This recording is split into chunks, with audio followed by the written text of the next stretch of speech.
Hi everybody, welcome to Mercedes Mark. This is my 1989 Mercedes-Benz 190D 2.5. It's a non-turbo. It has a 5-speed manual transmission. It originally came from the factory with a 4-speed automatic, but at some point in its life it was swapped over to the manual, probably from a 300E manual or a 190E manual. I've had it for a couple of years now. It's one of the cars I'll probably never get rid of because it's just so rare that you see 190Es. I mean, you see 190Es and you also see 190Ds.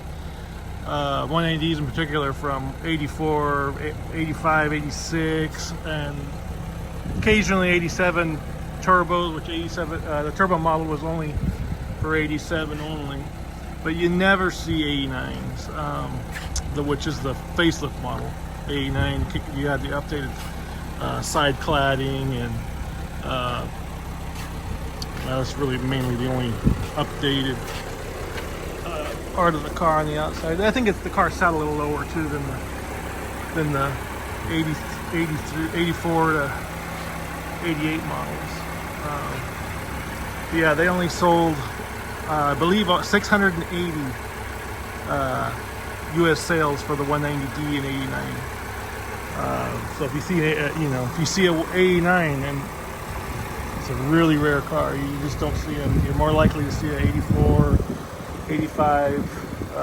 84 would be 2.2 4-cylinder. OM601.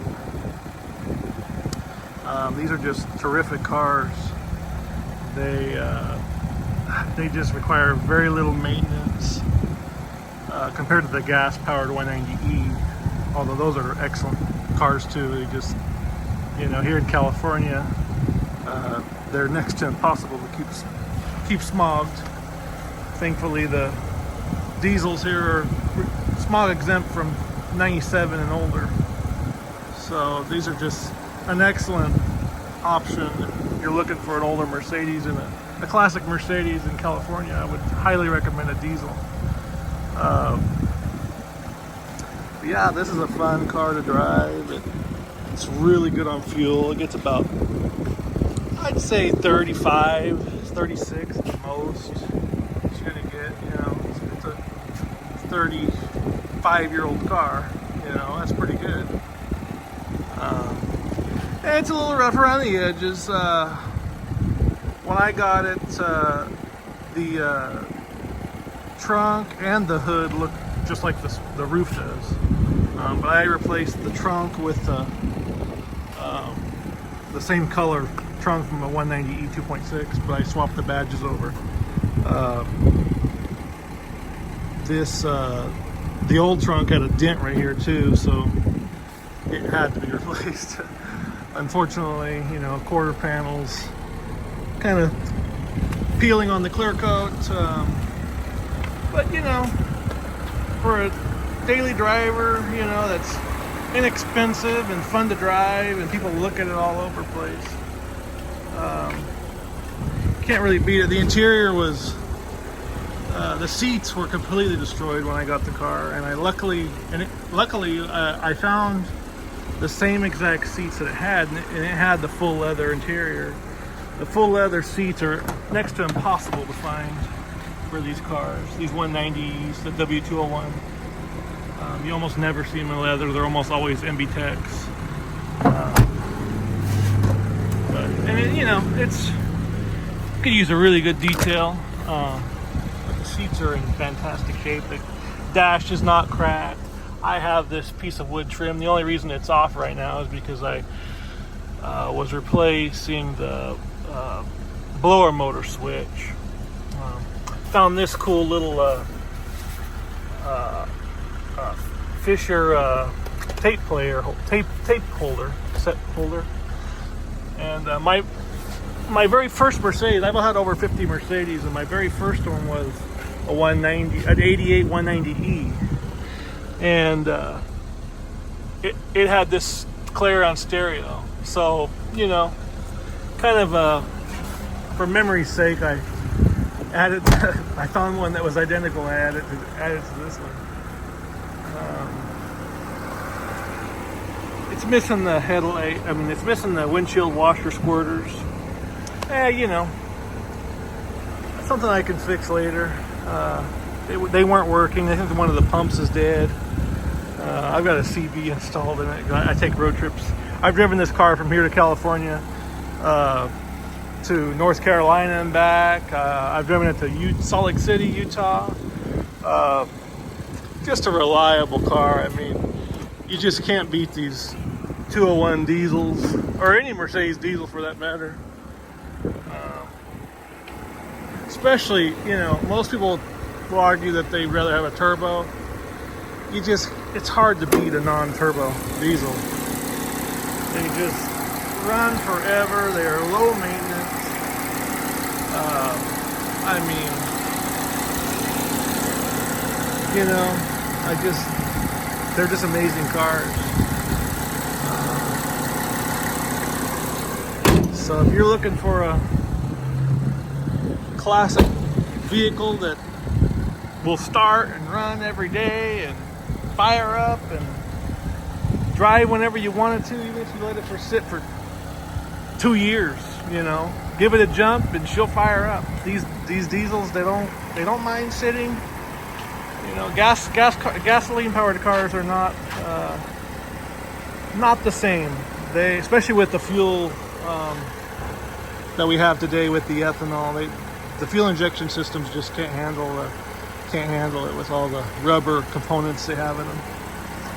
But yeah, I love this car. I currently have a 81 300SD. That's a W126. I also have a 2005 E320 CDI. That's a W201. That has the OM648 turbo diesel. And that's got a lot of power, and it's really, really good on fuel, and it's modern, but, you know, none of them drive like the 201/1, you know, 124 and the 201 are very similar. The 201 is a lot smaller than the 124, but suspension-wise, they're nearly identical. So they handle really good. I would argue that it's hard to argue, but in my opinion, I actually prefer how they handle more than better than the 123 and 126. But, you know, that's up for debate. These wheels are from a 124, C124 that I had, E320 Coupe. It was a 94. The guy bought it and he put some AMG wheels on it. He let me have these, let me keep these. I have some 190E 2.3-16 wheels, Sportline wheels that I'm going to put on this as soon as I get some tires for them. Yeah, these are fantastic cars if you're ever looking to get into classic vehicle ownership, or, you know, for on a budget. It's you know, the most bang for your buck. And yeah, so this is kind of my first introduction video to, you know, kind of starting to build my channel. I've owned over 50 Mercedes. I do all my own maintenance and repairs. I just have a huge passion for these vehicles. I currently have 4 Mercedes. I have like I said, I have this one. I have the 205. I have the 2005 E320 CDI. I have the 2002 E320 wagon, 4MATIC wagon, and I also have the 81 300SD, which is actually in that storage right there. So, but yeah, I would love to make some content on these vehicles. Let me know what you'd like to see. I do my own repairs, and I do buy and sell, and I also buy and sell parts, with an emphasis on like rare parts, you know, that you don't see so often. I'm not gonna buy a marker light and resell it necessarily, but if I see some Euro lamps at the junkyard, or maybe some wood trim you don't normally see, I buy and sell stuff like that. I go to the wrecking yards quite often, and you know, it's just fun. This is what I love to do. Anyways, leave a comment and let me know what you'd like to see on these videos. I appreciate your interest. Thank you so much. If you like what you see, please like and subscribe. Thanks.